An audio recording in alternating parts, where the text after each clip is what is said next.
So today's video is going to be kind of all over the place. It's going to be more getting ready for what I need to do. And we're going to have a lot of engineering to do in the next couple of videos. So what I got going on here to capture some of this footage, this is for my GoPro type camera. This is the DJI Osmo mount that I rigged up on here. But I need something for the cell phone, something like this, because I want to capture cell phone footage as well. That's how I'm doing these videos. And I want it to be as low as possible so I can get underneath stuff like this. That's as low as I could get it. So I'm working on that. We got our parts here for all that. I'm also going to finish up the wrap on the steering wheel. So I'm going to take off the horn assembly today, here in a little bit. And might make a cup of coffee today. I said that yesterday, but I think today's the day. And I'm going to finish the wrap going all the way down to each side. So this side will be red, this side will be blue. And then I'll probably wrap each side of the horn.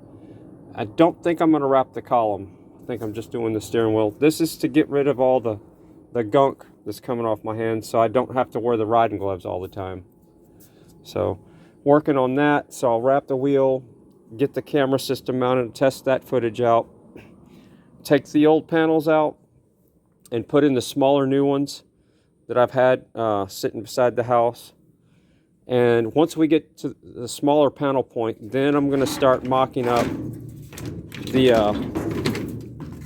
setup for the motors. And I just got to go gather more inventory and figure out how I'm going to do it. I know I've sketched up some drawings, but we're going to have a fight for real estate back here with the fuel cell solar panels and this whole drive shaft 12-volt motor concept thing. But the design hit me yesterday when I was eating. It's just like, boom, that's how I need to do it.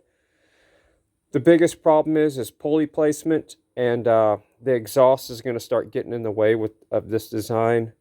So that's going to be an issue. If I can't pull it off, but it really would be cool to do it. And I'm not using this motor. I decided not to use the wheelchair motor just because it's a transmission type motor, and I can't have a transmission type motor in this project unless I have designed some kind of slip clutch. And I don't want to design a slip clutch, so I can't involve that because it's gear reduction. It's got a transmission, and it's got a neutral, and a drive engage. So I'm going to use a treadmill motor to start off with, and if that doesn't work, I have a high current motor that uses to start a golf cart, the 2-cycle engine. So that's the project so far today, and like I said, I'm going to probably take it a little easy today too. Like yesterday, no major stuff, because I've been overdoing it lately. So I got all the leaves vacuumed out. That was a 2-hour project, cleaning everything out. But I got all the leaves vacuumed out. Hopefully all the leaves are gone now in these little vents. So if you don't know what I'm talking about, these old trucks have these vents right here with this lever. And when I was going down the road yesterday, I hadn't been down the road 50 miles an hour, 60. And then all of a sudden, this thing just puked out on both sides. This whole group of leaves that were all chewed up. And that side had some too. And it just covered the whole inside of the cab, the seat and everything. It just hit me in the face. It was kind of funny. All right, so that was a pretty long introduction, but we're going to work with that. And I also upgraded this last night. Can you see? What did I upgrade? Let's see. Is there anything different about the dash? Leave in the comments. Wish the thing would stay right there. You see anything different about the dash? It's a little bit more ready for this time of year. So yeah, little upgrade last night. All right, let's get to this. All right, so here's what I came up with. So the whole point of this is to get footage from underneath, and I can point it up or whatever, but I can go slow, and I'll have it pointed up to kind of look at the pulley system. And I can turn around.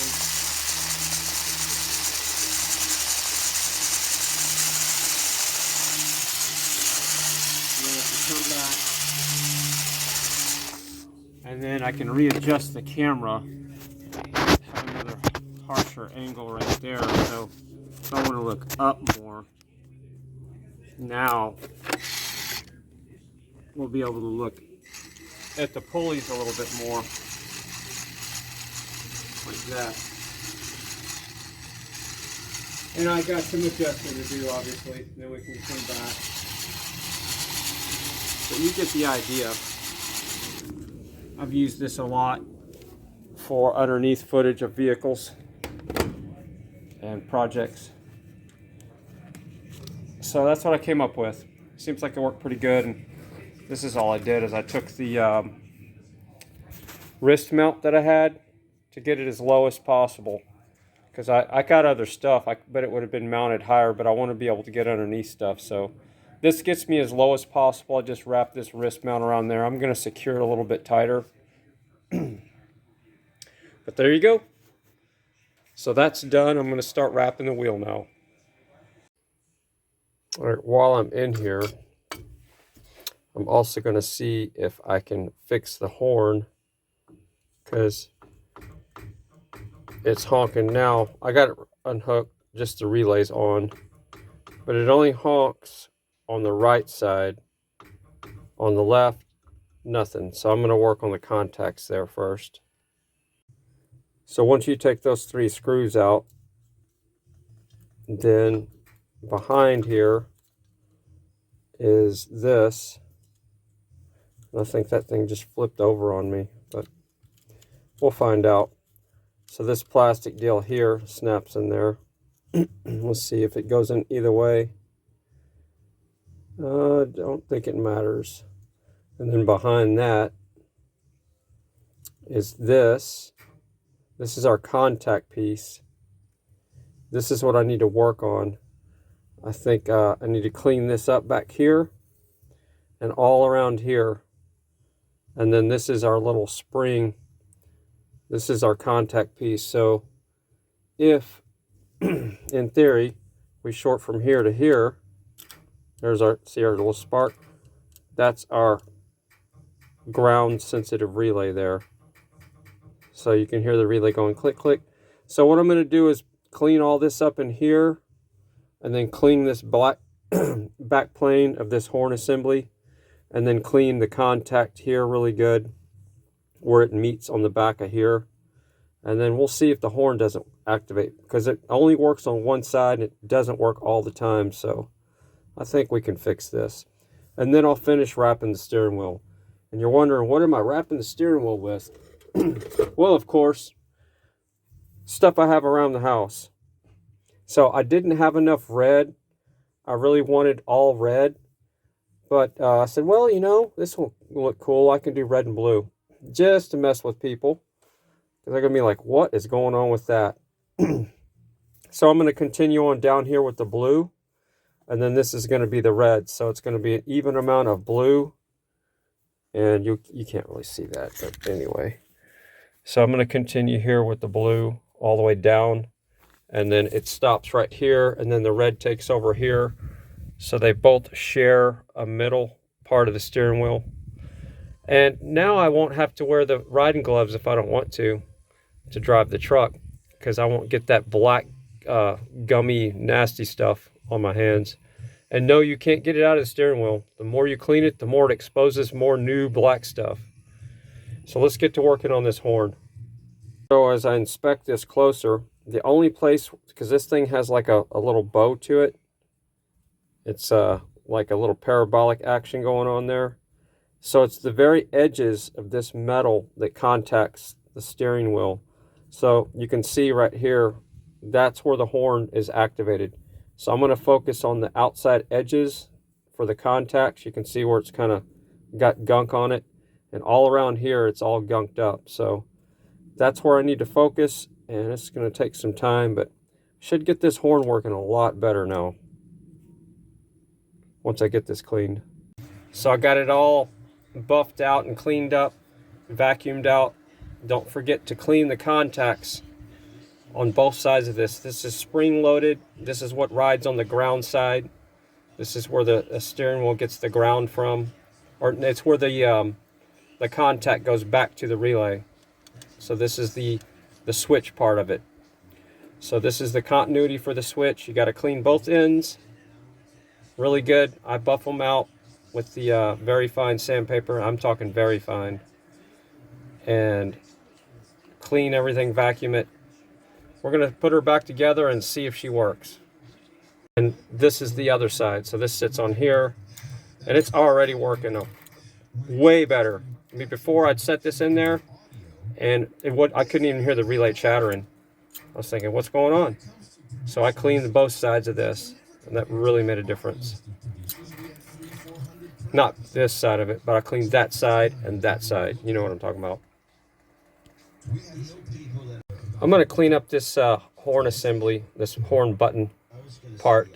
So I'm going to hit this with some bar keepers and see if I can't polish some of this up. And we'll see what it looks like here in a bit. I'm going to hit it with the sand trick first. We're going to do some gopher sand. And then I might do bar keepers if that doesn't polish it up. So we're just going to clean the stuff off first and then see what we got after that. Turned out pretty good. Look at that. Gotta love wet sanding. All right, I also am going to tangent here because this is on really upside down. So I'm going to pull the steering wheel off and then reposition it, line the wheels up as straight as possible, and try to get this across this way. And this is supposed to be down because you can't reach through here and turn on stuff really easy. So this has got to be down because there's nothing to reach to down here. So I'm going to take the steering wheel off and we'll go from there. And the easiest way to get these steering wheels off is you take a socket like that. You want to keep the nut on there and have it flush with the very end. So you loosen it up and you have it flush so you don't mess up the threads, and then you start giving them some good love taps, and you'll see the steering wheel come at you and it'll break loose, and then boom, just like this. There's a washer in there, you don't want to lose that. It comes right out. While I'm in here, I'm going to re-lube up the mechanisms and clean up some stuff. And we're going to put the steering wheel down here and we'll try to get it fine-tuned as much as possible. So that way the blue's on the top and the red's on the bottom. Alright, so we're going to take it for a drive, and that way we're going to adjust the steering wheel where it's straight ahead. So we're going to go out on the road, and I guess we need our steering wheel first on there. That would be a good upgrade.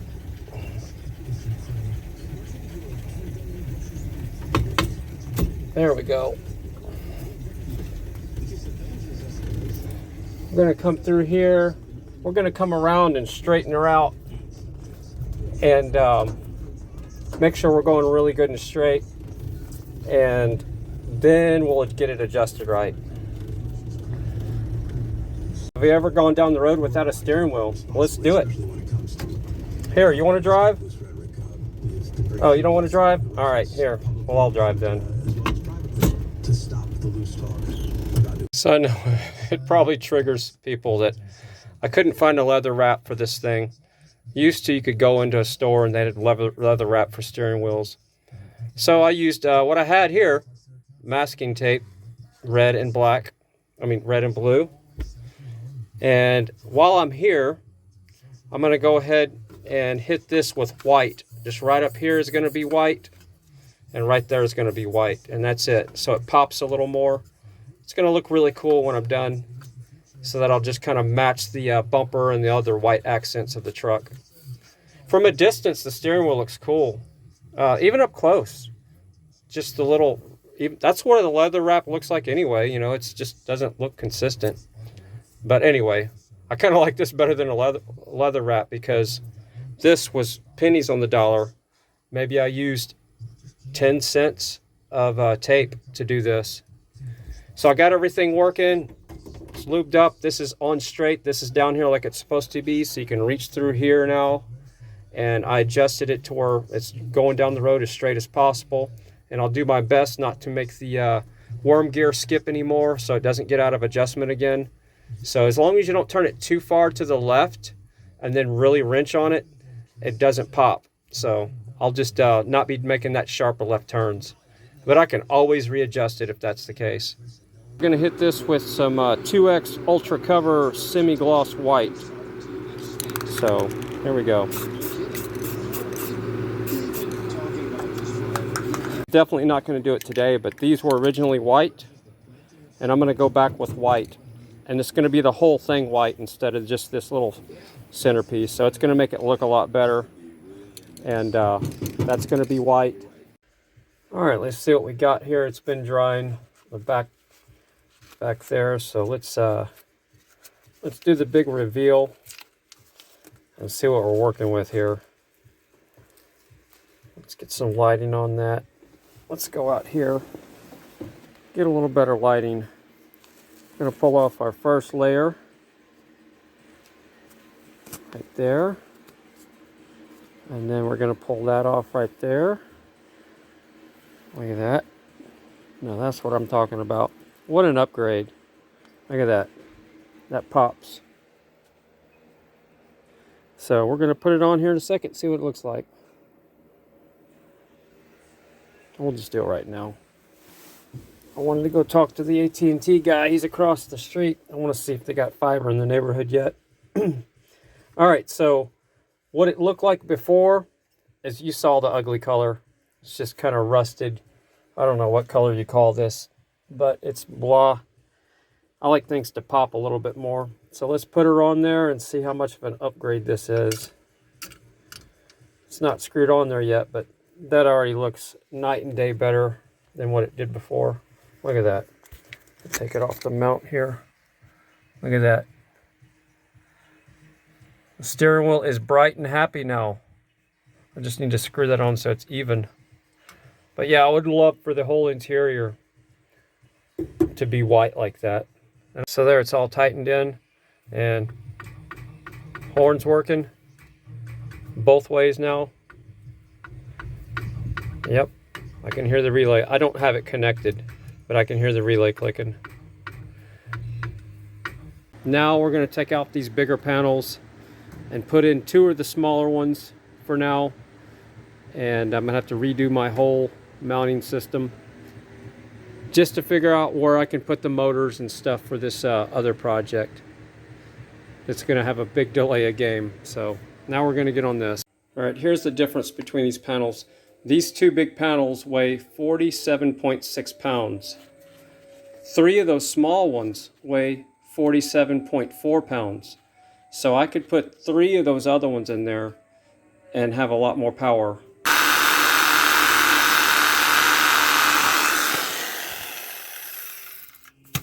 Never recommended to do that without shoes on. Then we do a little bit of this. Knock off those edges. I might use 2-inch probably, just because it's going to be more rigid, and the bevel on it, it'll fit in there perfectly. And with 2-inch, it'll raise it up even a little bit higher. So just like that, it'll fit right in there like that. Boom. So yeah, I'll probably use 2-inch. Or 1.5 inches. And like I said, it'll raise it up higher. So it'll be right about there. I'm going to go find some 2-inch and see how much higher it'll raise it. And then I'll have a framework. And if I want to, I can support it in the center with a T wherever I need to. But we'll figure that out whenever it comes. But this will be a lot lighter, cleaner, and I can even hit it with black to hide the PVC. And of course, I don't want it that tight in there, but this is an old piece that was bowed. So I think I'm going to call it a night. I need to get to work for the station, and the next thing we'll see probably is me reading the comments from the video of me going to the solar farm. And that was fun yesterday. I enjoyed cruising in the truck. I like the way the steering wheel turned out. From a distance, it looks awesome. From close up, it looks like masking tape. So it is what it is. And I hate that saying, by the way. I hear a lot of people saying it. I'm going to do my best to stop saying it is what it is. So I'm going to put this in the garage, and let's get to reading the comments here in a little bit. I'm going to read the comments and butcher up people's chat names. So Jared Allen says that was a cool ride today in the 65. You did great. The 65 was awesome. Yep, it was smooth. And much love and hugs for me and Bree. Give Bree a big hug for me. All right, Corey B says the East Blackland Project, aka Pflugerville Solar Farm, is now owned by Duke Energy and produces 144 megawatts. That's a lot of power. Awesome. So Billy Bob, I haven't seen you before in the chat. That's cool. Let's see. I'll bet those panels are made in China. I did some reading about Duke Energy last night, and it seems like all the projects that they have, they use Canadian solar panels, if I'm not mistaken, but I stand corrected if I'm wrong, but I'm pretty sure those are Canadian panels. They're Canadian solar panels. All right. Billy Bob says you should paint the steering wheel so you can get rid of the gloves.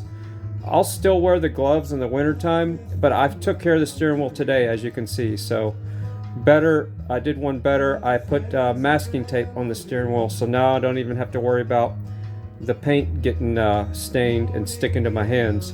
I really don't want to be grabbing onto tacky paint all the time, so I used masking tape. I couldn't find any leather wrap. So Billy Bob says sausage capital of the world. Yep, you must know about Elgin, that's for sure. Yep. All right, so here's a name I can butcher up. Mad Cobra 89. Good job, Fry. Let's see. Loud Red says nice drive. Lil Walks. Enjoy seeing the solar farm location. Do you know where the 3D neighborhood is going to be located? You know, I was going to look that up before I read this, and I completely forgot. Maybe I'll post it on tomorrow's video. But I don't. They're going to have a. They talk about it in the local news. They were going to have a 3D printed house neighborhood, and somewhere around Austin, I'm not sure. Bearded Eagle says, laugh out loud, Hornet's Nest theme. I like it. Yeah, he's talking about the red wasp nest in the truck.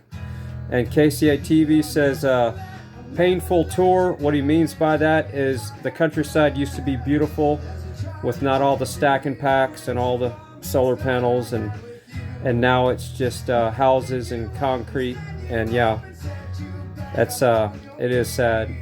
So Arnie Keck says, I see you got a set of those 80s ninja throwing stars. Yes, those are my childhood ninja stars that I have on the dash that I found about 3 weeks ago, and those are the ones that I had when I was a kid, and those were popular back in the 80s, so those are the original ones that we bought at the flea market. So yeah, those were, that's a long message, so, ooh, that would take a while. But yeah, y'all can read that message. Alright, so, Ernie Keck also says, hell, they see a man with duct tape boots, talking about my black duct tape boots, and think he's hard, and think he's hard hell if you see a dude in an old truck with shoes, with no shoes. These are just hard to read sometimes. So basically what he's saying is somebody sees me with wearing those gloves with no shoes and no shirt, they're probably going to leave me alone. Yeah. All right. Please like, share, subscribe. I guess I never even hit